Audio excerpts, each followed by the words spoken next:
E aí, primeiro ano, tudo bem? Continuando então a nossa aula sobre teoria moderna da evolução, vamos falar de mais fatores aí evolutivos, né? Então, agora nós vamos conversar sobre seleção natural. A seleção natural é o processo que guia a evolução das espécies.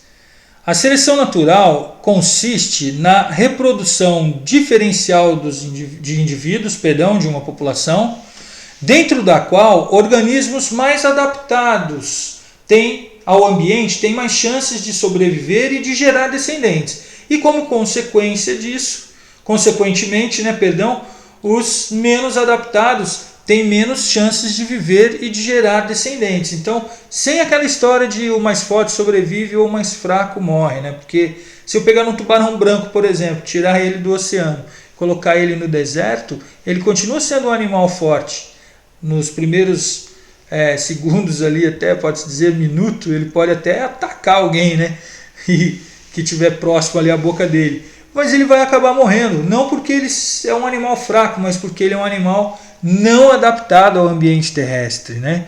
E a seleção natural pode ser dividida em 3 tipos: estabilizadora, direcional e disruptiva. E é sobre elas que nós vamos falar agora. Ó.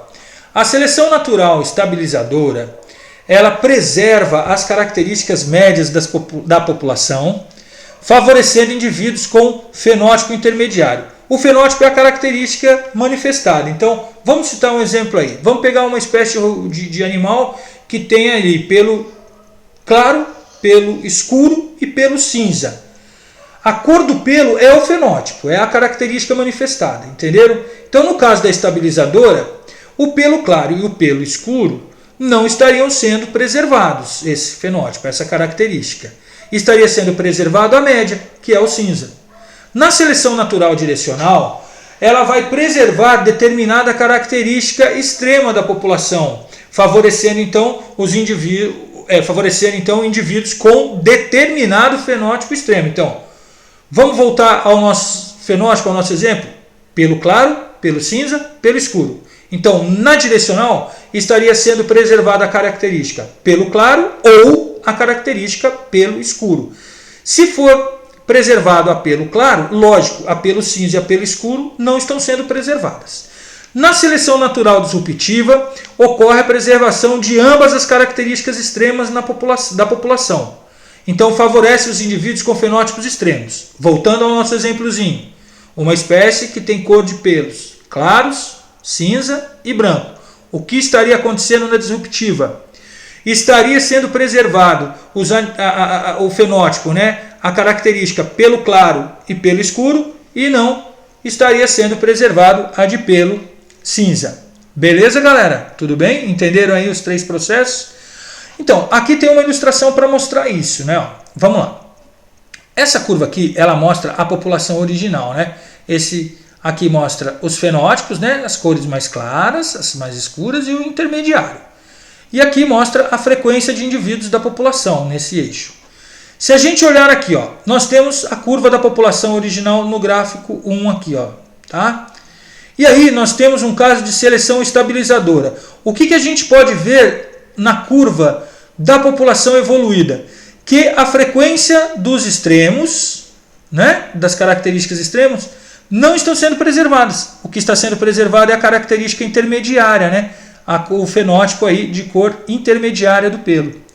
Aqui no segundo gráfico a gente tem a seleção direcional. E aí o que a gente vê nesse exemplo? Empontilhado aqui a curva da população original e aqui a curva da população evoluída por seleção direcional. E no caso está direcionando o quê? O fenótipo pelo escuro, tá vendo? Ó? Então a frequência de pelos intermediários e de pelos claros não estão sendo preservadas. No terceiro e último gráfico, a gente tem o caso de seleção disruptiva, onde observamos o quê? Aqui empontilhado a curva da população original e aqui ó, a curva da população evoluída, né? Então, o que a gente vê? Que os extremos, né, pelo claro e pelo escuro, estão sendo preservados. Está vendo aqui a frequência alta deles? E uma frequência baixíssima aqui dos que tem o fenótipo intermediário, que seria o pelo numa coloração intermediária. Beleza, moçada? E aí a gente pode falar então de modelos representativos de seleção, né? Primeiro, o melanismo industrial. Vou mudar um pouquinho o slide, daqui a pouco eu volto. Aqui nessa ilustração, nós estamos vendo mariposas sobre tronco sem líquens, portanto, em um ambiente que é poluído, coberto por fuligem industrial. O que acontece? Vamos lá. No caso dessas mariposas, nós temos duas variabilidades genéticas para a cor, a escura e a clara. Num ambiente então poluído, coberto aí por fuligem, a casca das árvores, né, coberto por fuligens, em regiões industrializadas, a forma clara é facilmente visível para o predador, enquanto a forma escura ela se confunde com o substrato, com a casca da árvore. Então o que acontece? O predador vai atacar mais quem? A forma clara. Portanto, a população de mariposas com a característica, com a variabilidade genética de cor clara, vai ser menor do que a população com a variabilidade genética de cor escura, pois vai sofrer menos ação do predador. Se a gente imaginasse uma outra situação, um ambiente não industrializado, então a casca da árvore cheia de líquens de cor clara, né? Porque não tem poluição, o líquen se prolifera, tem cor clara e tal, e aí duas moscas, uma clara e uma escura, pousam na casca dessa árvore. Quem fica mais visível nessa segunda condição? A mosca com variedade genética escura. Então ela passa a ser mais visível, por exemplo, a ação do predador. Portanto, nessa segunda situação, a população de mariposas escuras teria um menor número de indivíduos do que a mariposa de variedade branca. Tudo bem, moçada? Beleza? Deu para entender? Voltando aqui no nosso slide. Resistência de bactérias a antibióticos. Isso é um caso muito preocupante para a gente. As bactérias elas podem sofrer mutações e essas alterações no DNA delas pode gerar alelos aí que conferem a elas resistência aos antibióticos. Portanto, o que acontece nesse caso?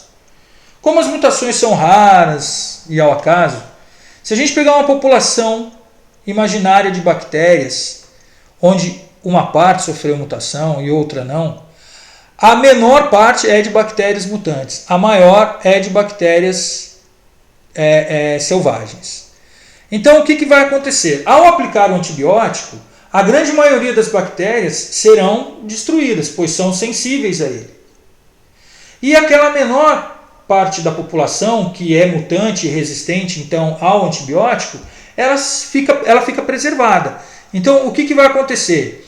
Como elas são adaptadas à presença do antibiótico, elas começam a gerar seus descendentes. Por quê? Elas têm maior possibilidade de sobrevivência e, consequentemente, de gerar os descendentes. Então, isso acontecendo ao longo do tempo, gerou aí cepas de bactérias hoje conhecidas como multiresistentes. Né? Existem bactérias que são resistentes a vários tipos de antibióticos e isso dificulta muito o tratamento médico. Mas para a espécie da bactéria é um efeito evolutivo. O mesmo a gente pode dizer na resistência de insetos a inseticidas. Vamos imaginar uma população onde nós tenhamos insetos sensíveis e insetos resistentes ao inseticida. Quando o inseticida for aplicado, os insetos sensíveis vão morrer. Os resistentes vão ficar, têm maior adaptação ao meio, geram descendentes e assim acabam então se tornando pragas, por exemplo, em áreas agrícolas. Tudo bem, moçada? A gente encerra aqui então a nossa segunda aula sobre teoria moderna da evolução e semana que vem eu volto com mais. Beleza? Até a próxima.